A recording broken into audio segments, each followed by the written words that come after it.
All right, we're live. So hello to you both. I think we've emailed over the years. I don't know if we've actually ever met face-to-face. I'm Hannah, I'm the program director at Global Nomads Group. It's very nice to see you both. I've heard your names a lot and seen them in writing. How are you? Good, how are you? Good, doing well.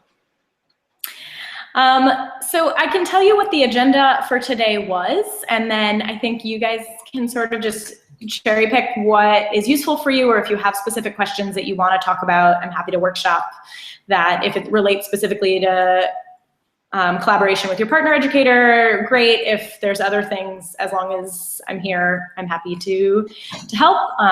We can stay connected the whole hour if there's things you want to discuss. If it takes less time than that, we don't have to either. So we can be very flexible. Great.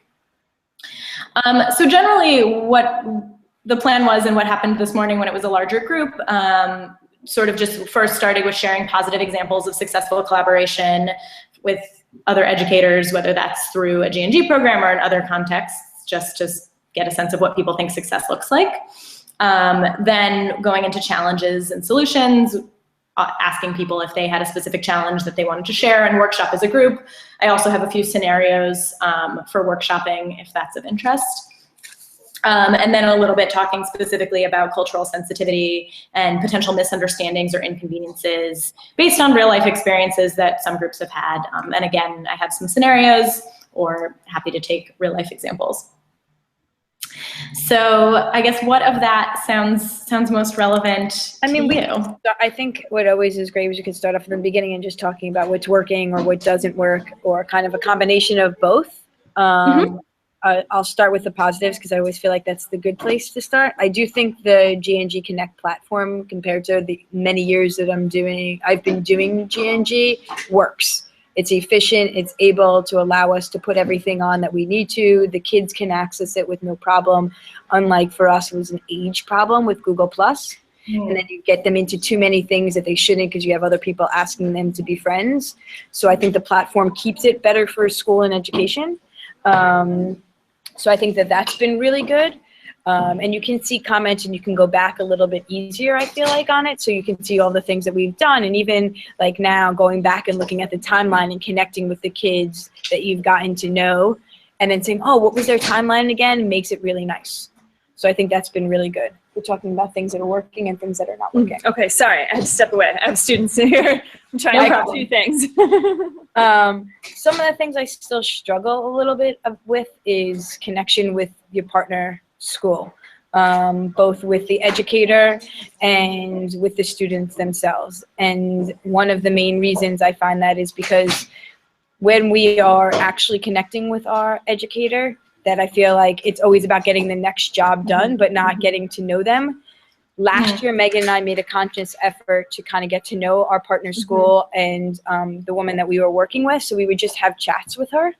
And so we would check in weekly and kind of have one of these, even for 10 minutes, to just be like, hey, what's going on? And what are you thinking about this? And then we felt this sense of really connectedness. Yeah, I think that was so great. That was Marcy's idea to do with Asma in Jordan last year. And it really made it, as she said, you feel more comfortable and you get to know each other. But then also, if something comes up, like if we had to change a date or if one part of the project, I think the timeline last year was really hard for us to do, just given the nature of that particular connection. And so then it was easier to kind of talk to Asma and say, I'm not sure we're going to be able to get it done.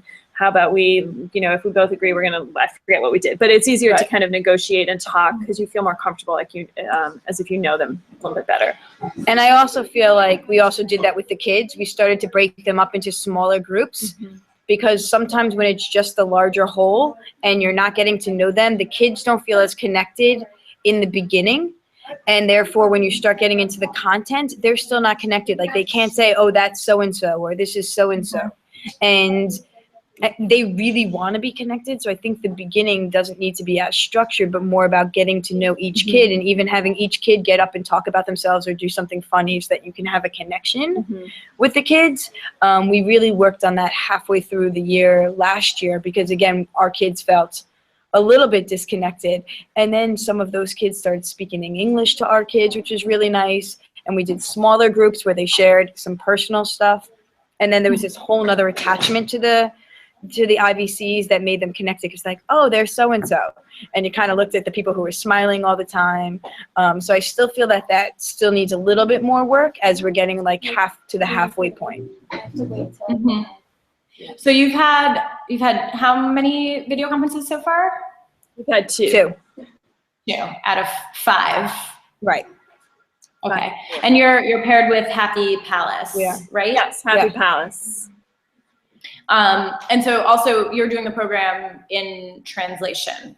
Correct. Which we've done before. It's always harder. Last year in Jordan, it was all in English, which just makes it flow a little bit more smoothly. But I mean, I think as Marcy said, the platform, I think, does provide opportunities for the kids to try to connect. For example, I think both schools this year, we've tried on those timelines to really make it personal. And I love the option of uploading the pictures into the gallery, because I think that's really been helpful.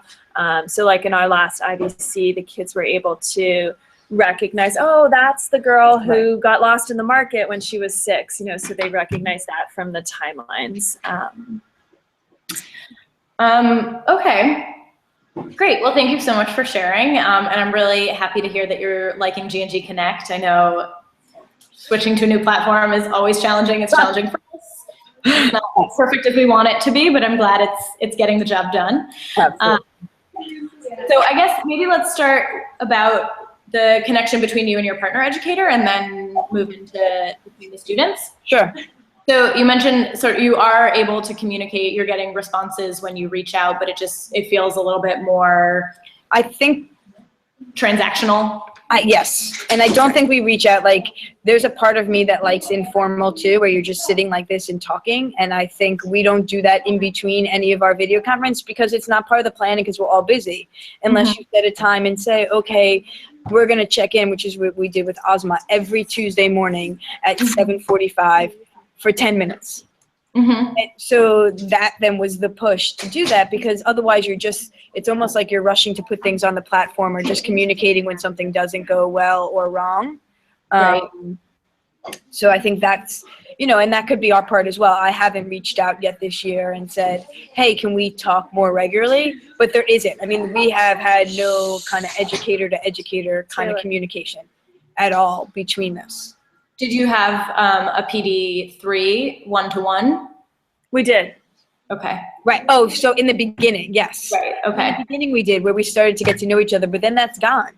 Because then we don't show each other really very much during the video conferences. And then we don't really communicate in between any of the video conferences. So that one connection where we started laughing and really getting to know each other, kind of like, this would be great to be sitting and doing with her. So have you reached out and asked her if she... No, because as we're sitting and debriefing, you realize, again, it's always great in hindsight. But after this conversation, I might. Well, I definitely encourage you to do that. I mean, I think we've seen over the years that when educators are able to connect regularly, even if, every week is amazing, even if it's once a month or every other week is still really great, just to have that standing meeting. It's wonderful. It's not something we require at the moment, just because we know that everyone has a ton on their plate, and it seems like we're already asking for so much. But if that's something you're interested in, I absolutely encourage you to do that. I hope that your partner educator will agree to it.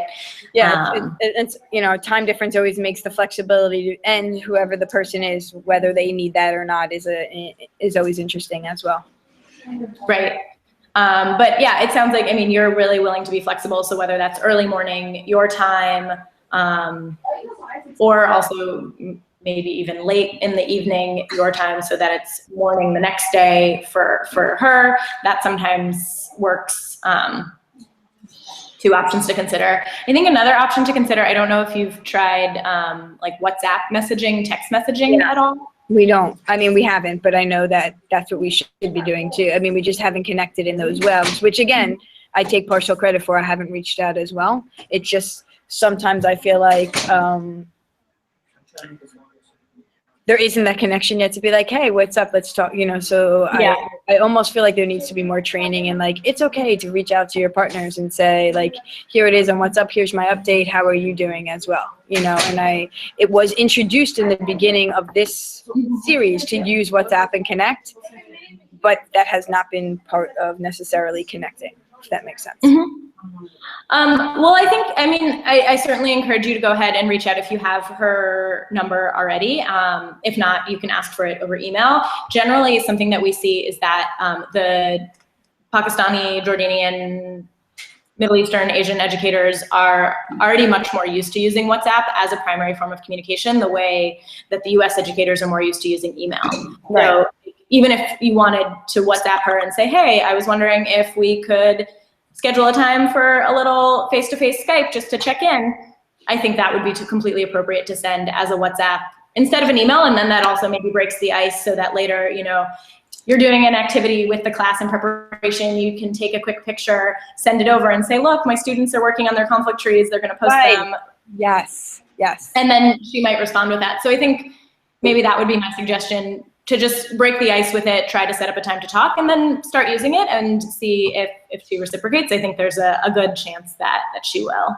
Yeah, and I agree. And that's what I say, it's just, you get so stuck on the steps that you're supposed to be doing, and then you're just getting them done in meeting that you forget all the things that you also want to be doing. And with the busyness of a normal school day, there's only so many hours. So I know. You have to remember that if it's not, like, sometimes you can go beyond the paper like you do in your classroom and really try to connect as well. Yeah. And I think you're already going beyond. I mean, you've made time for this session today, so you can pat yourselves on the back for that. Anything else about communication with your partner educator, or do you feel like that's sort of given you enough few next steps to go off of, and we can move to talking about the student? I think that's great. I think the WhatsApp, that's our own fault too, just because it's not something that we use. So, you just have to get in the habit of using Megan has it on her phone. She's better than I do. I don't have it on my phone yet. It's great. It's great for groups. It's great, obviously, internationally. In the US, it isn't as popular, I think, because so many people are on like unlimited texting plans. Yeah. But yeah, I know Mark Zuckerberg just was talking about how great WhatsApp was, and that everyone else is going to revolutionize everything. I thought that was really interesting. And I was like, oh, that's that program that they talked at GNG. I've never used that. Great. Well, so I encourage you to do that, and feel free to check back in with me or with Ali or Nashwa, and let us know if you hit any bumps along the way. Right. In terms of the student connection, I think it's, so last year you were in Campfire, is that right? Correct. Yeah. Okay, so this is, it is a bit of a different program to have the video conferencing. I think sometimes with the video conferencing programs, we almost like treat them as a crutch, because you know that you have the video conference coming, and that just anchors everything so strongly in the video conference that like it's okay to let other things slip.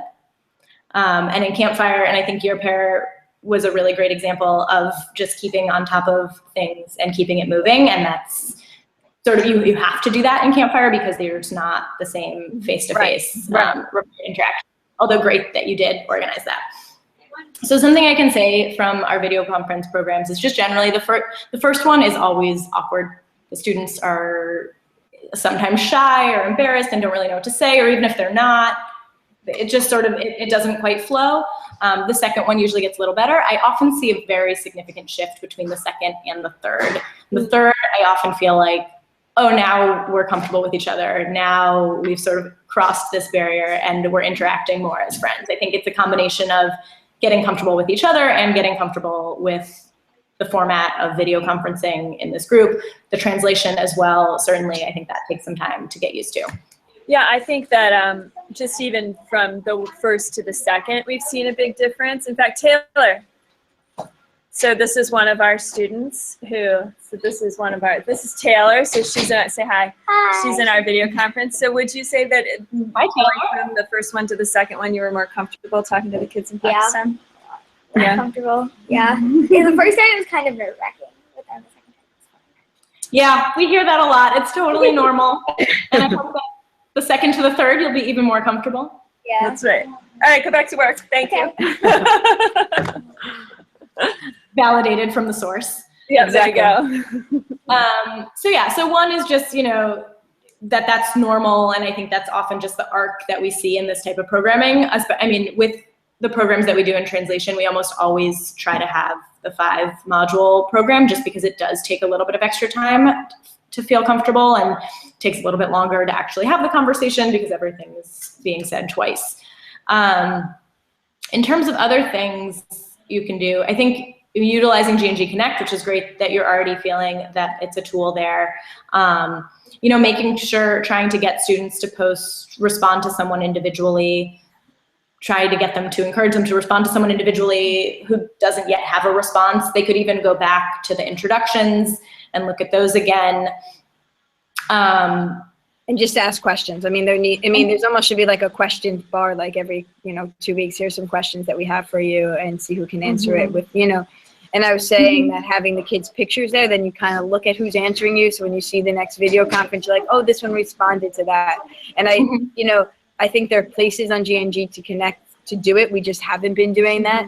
And it's almost like that needs to be established within it. Like, all right, this is just like a week to just ask questions about what you still want to know to someone, or ask someone specifically a question that they can respond to learn about American culture, that it doesn't all have to be in the formal video conference, IVC, but they could, almost like structured into the program. There should be a day where they're just asking a question. Like, I want to know about a sport, or I want to know about this, and having one kid respond so they feel like connected to somebody.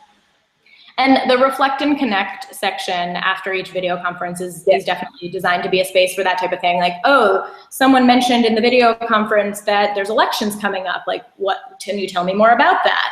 Right. Things that came up from the video conference. Or you could also always have them go back to their know how wish chart from the beginning and say, hey, look, we're halfway through this program. Like, what are things that you still wish to know about that haven't been covered yet?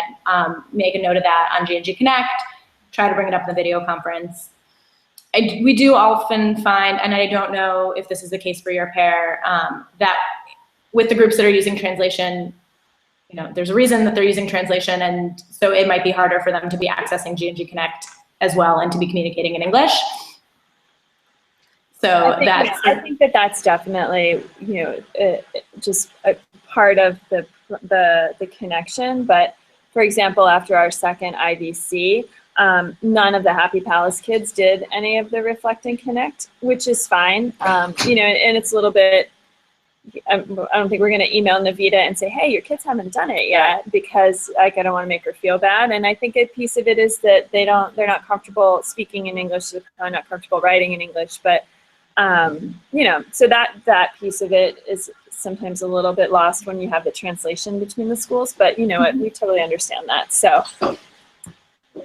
And a couple things that you could talk about with Navita also are if there are a couple students who are more comfortable in English that want to be the GNG Connect ambassadors. Right. We have that's a great idea. Yeah, that's a great idea.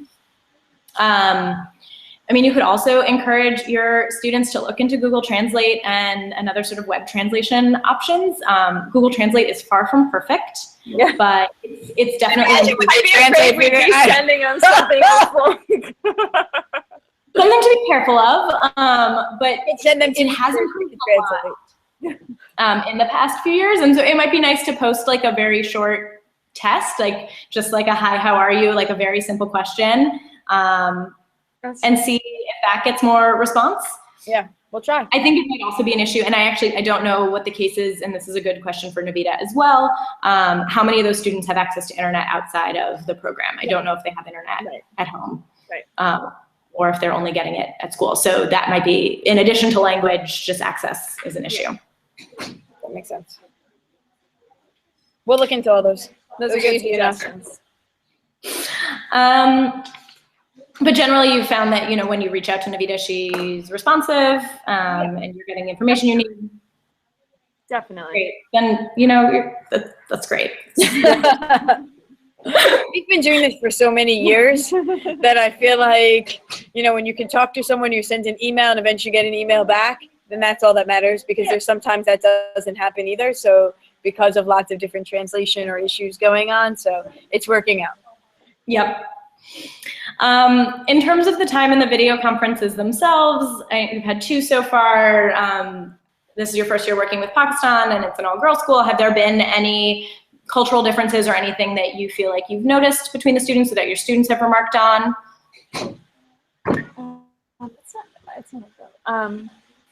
Yeah, this one's actually, Happy Palace is co-ed. the one we had last year was all girls. Yeah. Sorry, this last time we worked with an all-girls group from Happy Palace. I forgot that they gave us a co-ed group. This is co-ed. Some of ours has just been, it's not even cultural things, more of just the setup. So like when they're talking, sometimes we couldn't see them, so we're working on that. Our first one, they got cut out early. The lights went out. The lights went out. And then there was a miscommunication of timing. We thought all of our video conference for all of the years have been an hour, but then it was an hour and 15 minutes, and we weren't quite aware of that, just on our own fault. Mistake, yeah. But for the most part, I feel like the third one will fix some of those glitches, not cultural differences. I find that that's fine. I feel like the translation's working. In the DRC, I think the translation took a much longer. This one seems to be going much smoother. Like the time that you're waiting for translation seems to be really good at that. really good, which is a huge difference. Yeah. Because the DRC was super long before, like you felt like kids only got to talk twice or 3 times by the time the translation worked. Yeah. And now I feel like everyone's really talking and you're not waiting so long. Yeah, I think that we haven't talked as much about it hasn't come up like stereotypes or kind of cultural assumptions. I think it has definitely struck our kids that when they were sharing their timeline pieces, that some of their life experiences are very different from what our kids' life experiences are. Everything from, you know, the feeling so closely affected and frightened by the the shooting of the kids in the school in Pakistan. You know, that's something that for our kids, you know, 9/11 is not even real to them because they weren't even alive. So, you know, just what the kids are experiencing in their own lives seems to be very different. But we haven't really gotten into any of the stereotypes or assumptions, which is interesting because when we did our first, what is that? KWL. Yeah, whatever that chart is. KWH. That was a lot from both schools, you know, about wanting to break down stereotypes. But I feel like with this group, and maybe it's because I love that they're all middle school kids, so they're all the same age. It has been a lot more of just kind of wanting to, like, oh, I got lost in the market when I was 6, and, you know, I got a dog when I was 12, and, like, there's been a little bit more of kind of that similar age level exchanges, which I think is great. You know, I think that's part of what it's all about as well. But, like, thinking about the surveys and all those questions that asked all their connections, and none of that's really come up in the video conference except their responses to the survey. So it would be interesting, now that you've mentioned that, in the end, would they feel that those have changed completely or a little bit because now they feel a little bit more connected, but we haven't really talked about some of the issues and the reasonings behind those questions, especially surrounding stereotypes. Although we did have a good conversation. They were talking about one of the students had been to a wedding, I think. Oh, right, yes. And she was explaining how long it was. It was a couple days. Pakistan wedding was, and so that was really, like, that part was great. And then they had the henna, the mindi to show. So I think it's been really great. Yeah. I think the kids have learned a lot from their peers in Pakistan. And how different yet how similar some of their lives are as well. And I think that's all great. And I think you guys really, I think, hit on a lot of the points that I would have said to that. One, the age, I mean, this is the younger end of students that we work with. And the curriculum is the same, right, for middle school kids and for seniors in high school, but it is really designed to be student-driven content so that the students are bringing the age-appropriate content, and it sounds like that's working, so that's great. And then 2, again, you know, you're in module 2, or I guess moving into module 3 of 5. Right. And I think it's pretty natural in the arc of the program, and the curriculum's also designed like that, to start sort of local, this is my community, timeline, this is my own personal life, and then brought in to the conflict tree mapping exercise and the Global Citizenship Project. So it might be that some of those issues come up in later video conferences, and hopefully at a point where they're more prepared to deal with them. And you bring up a great question about the surveys and the impact and change over time. I mean, that's what we're looking to find out. I think in some cases, certainly that impact and change can happen from more cultural encounters, depending on where the students are coming from and where their minds already are. They might not need to talk about politics and terrorism to change their perspectives. Right. And for other students, they might. So it sounds like your students are sort of bringing what matters to them to the video conference, and it sounds like the Happy Pal students are doing the same. And if that's working for both groups, then I think it's a pretty good match. Yep. Yeah. Yeah. No, it was great. They even, they were talking about cricket in the last IBC. And our kids, you know, sometimes you feel like as Americans, you feel like, oh, well, like we have a good sense of everybody's culture. And our kids have no idea how to play cricket. Like none. They had no idea that I think I must have said, oh yeah, there's a bat. They were like, a bat? So I think that's great. You know, if nothing else, if our kids walk away having a greater understanding of even just like the kids in Pakistan play cricket. Like, and how big it is, how much a part of their lives it is as well. Happy Palace said they were going to bring in, right, like the cricket bats and stuff to show the kids. So fun. Cool. Yeah. Great. I mean, I'm happy to stay on longer. Are there any other sort of questions or concerns that you want to work through? No. My question just going forward, since we now have you kind of here. So every year it gets a little bit different as far as programming and partnering with schools and all of that wonderful. I'm sure this is a loaded question, as you know. We're recording right now, so let me put on So thoughts moving forward. I know that there was conversation about a pay program, and we keep on switching to different schools with different programs, and Megan and I have been all over with the programs in schools. Is there a push to maybe stay with a school and the changing of kids so that we get to know the partner and we kind of know how everything works smoother? Is there a kind of idea that, you know, every year we switch it around based upon what curriculum works for, in particular, Scarsdale Middle School? And the third part is this something that will continue to be an option for Scarsdale Middle School, or are you eliminating certain schools or the middle school program, if that makes sense? Those all make sense. Those are all great questions. I don't have firm answer on any of them. I figured I had to. I can, but no, absolutely fair to ask. I mean, some things one, and I think we've mentioned this in a few communications, we are looking really to make a shift from individual school models to more district or network-wide models. We're piloting that this year with 2 cohorts. One, a group of schools in Eastern Kentucky who are being paired with schools in Pakistan, and another, a charter management organization in New York City that are being paired with schools through the Madrasati network in Jordan.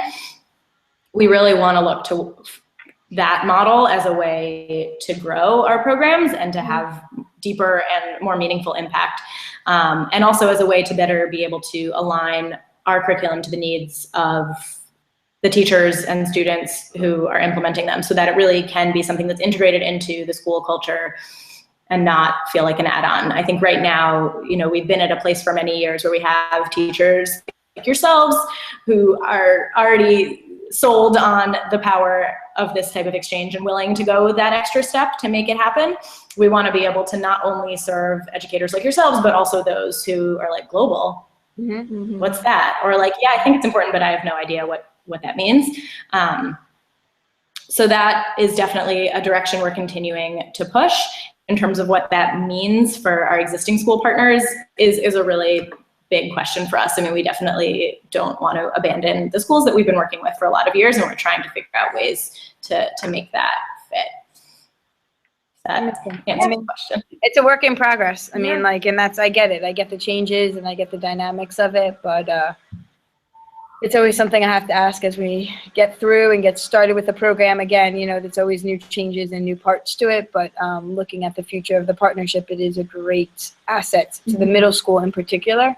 I know there's always talk about it coming to the high school, but there's nothing that's really done with that yet at our Scarsdale High School, although they would be a great place to go as well. It just seems like no one's really had to talk with the high school. And whether or not a meeting, there's always been this kind of in the background conversation about let's have a meeting where maybe Megan and I go with 1 or 2 people from GNG and 1 or 2 of the social studies teachers up at the high school to get it started. It just really hasn't gone anywhere with that yet. And then the idea of whether it's going to be IVCs or if it's going to go back to Campfire or if it's going to be a paid program. And again, as you mentioned, whether it's going to stick with the same area or if we're going to switch to another area. So that's just, it's to keep, yeah, listen, we had you in person. I figured I would just share it. I'm writing down all of your questions. These are all, I mean, and they're all on point and they're all questions that we're having internally. And I do think progress is that we're having these conversations in February this time and not in like June or. Absolutely. That's so, I mean, the answer is we really want to find ways to have multiple entry points for schools who are coming in with different needs, with different wants, with different abilities. We are also trying to shift to a paid model because it'll be more sustainable and it'll give us more flexibility. Right now, we're relying on grants, which do also change the age because this donor only funds high school and this donor only funds this part of the world and things like that. So they're all really important things to think about. And I think the other thing that we're thinking would probably be fine going to the paid model if that was necessary, because we definitely have funding for these types of outreaches and programs. You know, it'd be really interesting if it does work to expand GNG here in Scarsdale. I know Megan and I do it here at the middle school, and granted, we wish we could do it with more kids, but I think having the smaller group works for the reasons and the classes and the amounts of kids that we teach, and it can change in a high school where it could be one class because they teach so many. But it'd be also an interesting conversation, and I know a lot of yours goes to grants, but if it is a paid program, to see elementary kids talking to other kids in another country, and although the curriculum would be different, it would be kind of amazing in my mind to think of like, like my 5-year-old talking to, another, I mean, in whatever grade level you pick, like pick a grade level within Scarsdale and have an experience, not maybe that everyone has because everyone doesn't have it here in the middle school, but that there are these opportunities throughout a kid's experience through Scarsdale that they're actually face-to-face talking with people that they probably never have before in their life. And I just think it's a great experience considering our world today. And I don't think there's enough younger. As Megan would say, usually always waits to high school, but views and ideas we're start considered so young to be doing it at middle school. But yeah, elementary school too, they have so fewer of the inhibitions that that hold us all back, and self-consciousness and all that. And it'd be interesting to think of their surveys compared to a middle school survey, compared to a high school survey, and to just think of the mindset. That's an interesting progression of the student growth throughout their academic career here in the United States. So absolutely. So I'll leave you with those thoughts. All good things. Thank you for all those thoughts and questions, and thank you for the great work that you've been doing. Thank you. I love it. Getting in touch with Navita. I hope that you can set up a time to chat and start. Yeah, we'll WhatsApp her right now. Great. Thank you. A little bit late at night. She may not respond until tomorrow, but yes, that's true. Thank you. Bye. All right. Bye. Bye.